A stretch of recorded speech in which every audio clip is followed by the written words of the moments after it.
রমজানকে কাজে লাগানোর জন্যে আগে থেকেই প্রস্তুতির প্রয়োজন আছে।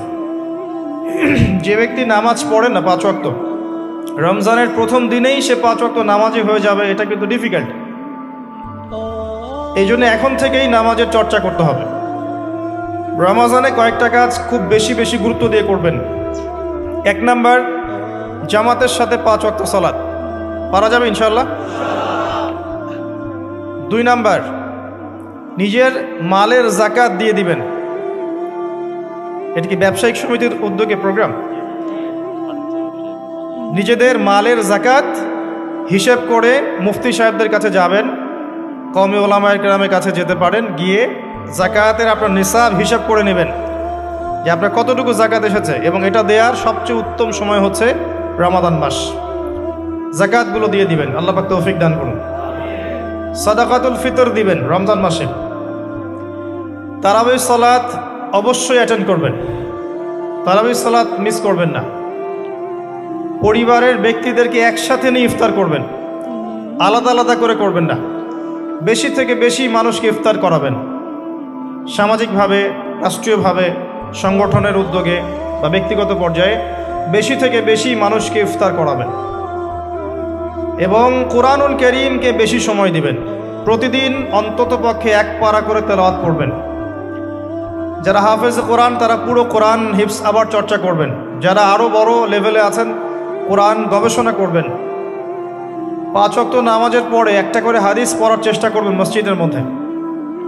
আসর থেকে মাগরিব এই সময়টুকুর মধ্যে, আসরের নামাজের পরে মসজিদ ভিত্তিকভাবে দার্সের ব্যবস্থা করবেন, তালিমের ব্যবস্থা করবেন। 30 দিন 30টা আলাদা আলাদা টপিকে কথা হবে, জনগণ জানতে পারবে। পারা যাবে? ব্যবসায় এই মাসে খুব বেশি লাভের চেষ্টা করবেন না, পরকালীন লাভের চেষ্টা করবেন। সিন্ডিকেট করে দ্রব্যমূল্যের দাম বাড়িয়ে দিবেন না, চেষ্টা করবেন মানুষকে আরও সহজ করে দেওয়ার জন্য। যারা খাবারের ব্যবসা করেন, রমজান মাসে বেশি বেশি মানুষকে খাবার খাওয়াবেন, আল্লাহ বরকত দিবে ইনশাআল্লাহ। কাপড়ের ব্যবসা করেন, বেশি থেকে বেশি মানুষকে কাপড় দান করবেন রমজান মাসে। রমজানে মুসলিমদের নিত্য প্রয়োজনীয় যে দ্রব্যগুলো আছে, এগুলো যারা বিক্রি করেন তাদের প্রতি অনুরোধ থাকবে যে কৃত্রিম সংকট সৃষ্টি করে দাম বাড়াবেন না, বরং মানুষের জন্য সহজ করে দিবেন। আল্লাহ আপনার রিজিকে বরকত দেবে ইনশাআল্লাহ। বিশ্বের প্রায় প্রতিটা মুসলিম কান্ট্রিতেই রমজান মাসে দ্রব্যমূল্যের দাম নিয়ন্ত্রণে থাকে, কমে যায়, ইল্লাল বাংলাদেশ ছাড়া। কিন্তু আমরাই 90% মুসলিমের দেশ। এই মাস লাভের মাস, পরকালীন লাভের মাস, দুনিয়ার লাভের মাস নয়। বরং রমজান আসার আগেই পুরো মাসের বাজার এবং ঈদের শপিং করে ফেলে দিবেন। রমজান মাসে বেশি বেশি মার্কেটে যাবেন না, এবং স্ত্রী সন্তানদেরকেও বেশি বেশি মার্কেটে যেতে দিবেন না। বরং এই মাসে পর্দা আরও বজায় রাখার চেষ্টা করবেন। রাস্তার মোড়ে মোড়ে যে হোটেলগুলো থাকে, ঘোমটা হোটেল, এই হোটেলের মালিকদের প্রতি নসিহত থাকবে যে আল্লাহকে ভয় করেন। হোটেলের বাইরে লিখে দিবেন, মুসলিমদের জন্য খাওয়া আমার হোটেলে জায়েজ নাই। এটা করবেন, ঘোমটা না দিয়ে ওখানে লিখে দিবেন যে আপনি মুসলিম হয়ে থাকলে আল্লাহকে ভয় করুন, আমার হোটেলে মুসলমানদের জন্য আলাদা করে খাওয়ার কোনো জায়গা নাই রোজা রাখা অবস্থায়। সেলুনে আছেন যারা, সেলুনে লিখে দিবেন রমজান মাসে আমি দাড়ি কাটি না, কমপক্ষে লিখে দিবেন যে আমার দোকানে দাড়ি শেভ করা হয় না। রমজান মাসে আল্লাহওয়ালা হয়ে যান, লাআল্লাকুম তাত্তাকুন, তাকওয়া অবলম্বন করতে হবে। কিছু টিপস বলে দিলাম। সবচেয়ে বড় কথা হচ্ছে মানসিক প্রস্তুতি। রমজান আসতে যাচ্ছে, একটা মানসিক প্রিপারেশন। এই রমজানের 30টা দিন আমি প্রত্যেকটা দিনকে কাজে লাগাবো। প্রতিটা দিন আমি কোরআনের কিছু অংশ পড়বো, হাদিস কিছু পড়বো, 2টা কথা মানুষকে দাওয়াত দিব, ইফতার করাবো মানুষকে, সাধ্যমতো দান সাদাকা করব, তারাবির সালাতে হাজির হব, কোরআন খতম দিব। এই কাজগুলো করতে কি সরকার বাধা দিবে? প্রশাসন বাধা দিবে? এগুলো আমাদের হাতে আছে। আল্লাহ পাক আমাদের সবাইকে তৌফিক এনায়েত করুন, আমিন। আর এই রমজান মাসে বেশি বেশি খাওয়া এবং দুনিয়াবি কাজে অপচয় করবেন না। সারাদিন রোজা রেখে যদি ইফতার করতে 20টা আইটেম নিয়ে বসি, আমাদের পুরান ঢাকার মানুষের মতো, তাহলে অবস্থা খারাপ। রমজানের আধ্যাত্মিকত্ব নষ্ট হয়ে যাবে। কথা কি বুঝতে পারছেন? রোজা রেখেছে আলহামদুলিল্লাহ, ইফতার করার জন্য কি 20টা আইটেমের দরকার আছে? 10টা আইটেমের দরকার আছে? এই যত বেশি ইফতারে খাবে মানুষ, তত বেশি সে অসুস্থ হয়ে যাবে এবং তারাবি অন্য অন্য ইবাদতগুলো ঠিক মতো করতে পারবে না। আমাদের ক্ষেত্রে দেখা যায় যে সেহেরি আর ইফতারে আয়োজন দেখলে মনে হয় এটা আমার জীবনের শেষ খাওয়া হবে না। কথা বুঝতে পারছেন? তো এই স্বভাবগুলোকে চেঞ্জ করতে হবে। আল্লাহ পাক তৌফিক নায়েত করুন, আমিন। এবার আসেন, মেরাজে যাওয়ার আগে আমরা রাসূলুল্লাহ সাল্লাল্লাহু আলাইহি ওয়াসাল্লামের জীবনীর সামন থেকে আসতে চাই।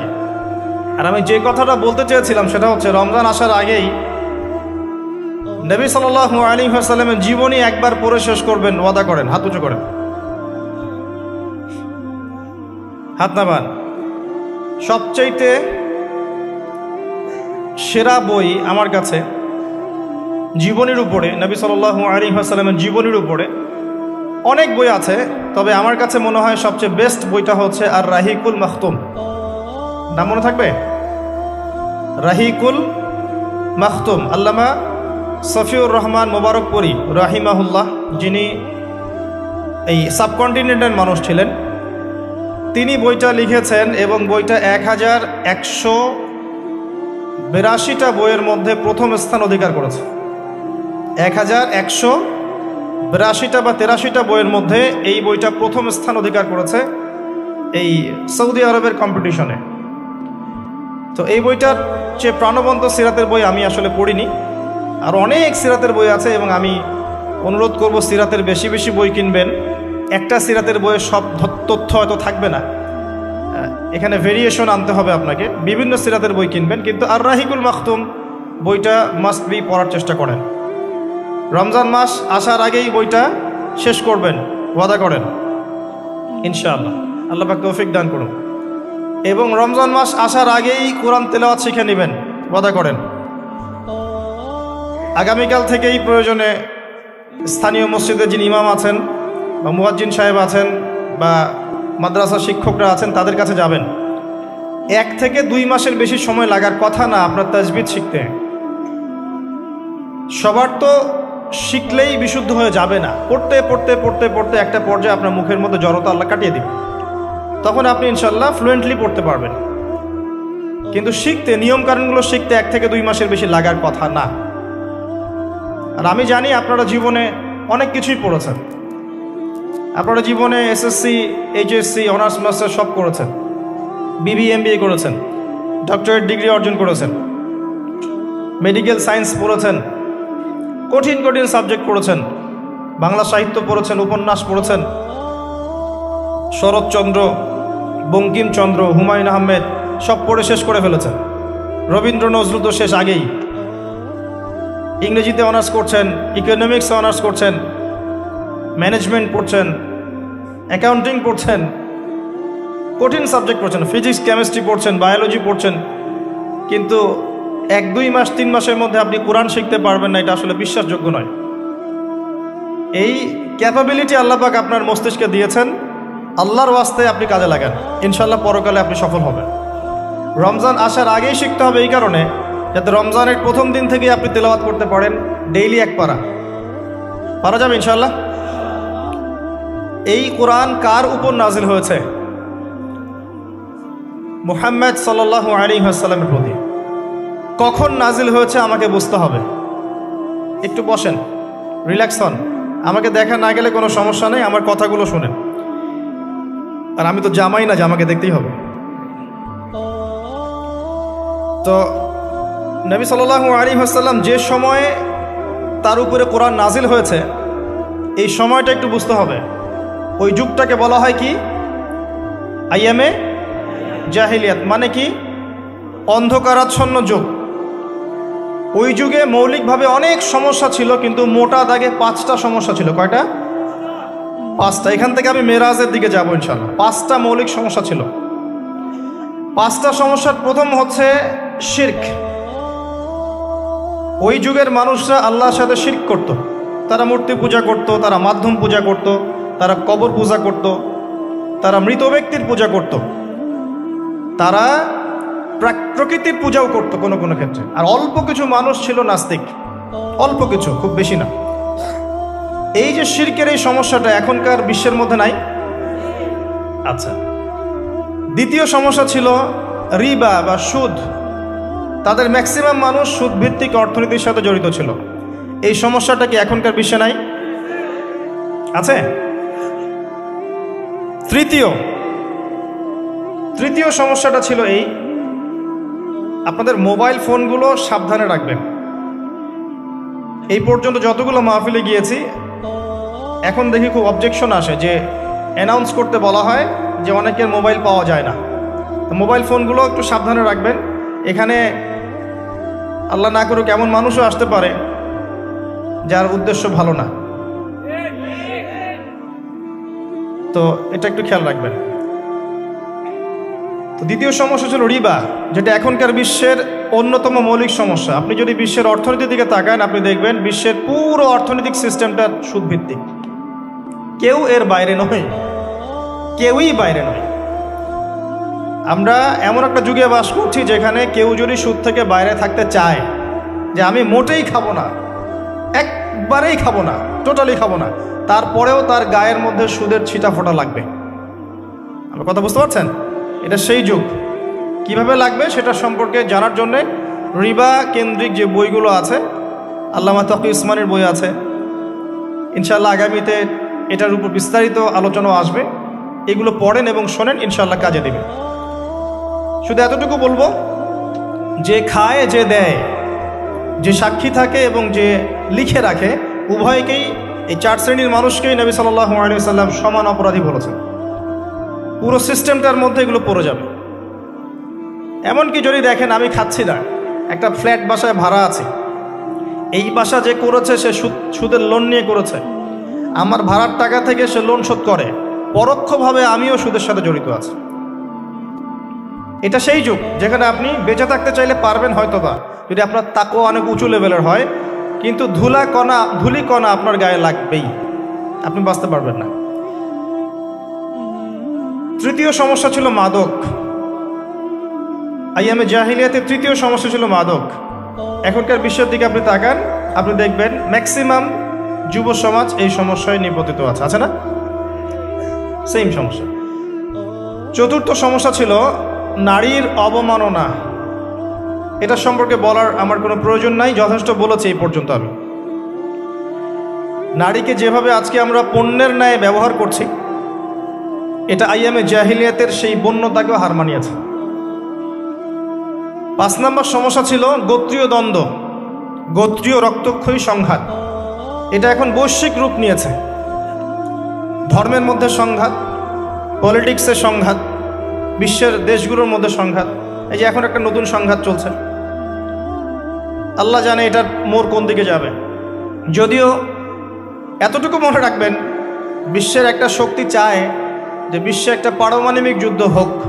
তারা খুব করে চাচ্ছে যে বিশ্বে একটা পারমাণবিক যুদ্ধ হয়ে যাক। তাদের উদ্দেশ্য সফল হবে, বড় বড় পরাশক্তিরা একে অপরের সাথে মারামারি করে ধ্বংস হয়ে যাবে, প্রচুর মানুষ মারা যাবে, এবং তারা নতুন রুলিং স্টেট হিসেবে বিশ্বে আত্মপ্রকাশ করবে। একটা অংশটা চাচ্ছে, সেটা কারা আস্তে আস্তে বুঝতে পারবেন ইনশাআল্লাহ তাআলা। এই 5টা ছিল মৌলিক সমস্যা। এখন আপনি আপনার সমাজ এবং বিশ্বের দিকে তাকিয়ে দেখেন এই 5টা সমস্যা আছে কি নাই? আছে। এরকম একটা যুগে জন্ম নিয়েছেন প্রিয় নবী মুহাম্মদুর রাসূলুল্লাহ সাল্লাল্লাহু আলাইহি ওয়াসাল্লাম। এরকম সমাজে থেকেও তিনি কখনো পাপের ধার কাছেও যান নাই। বলেন সুবহানাল্লাহ।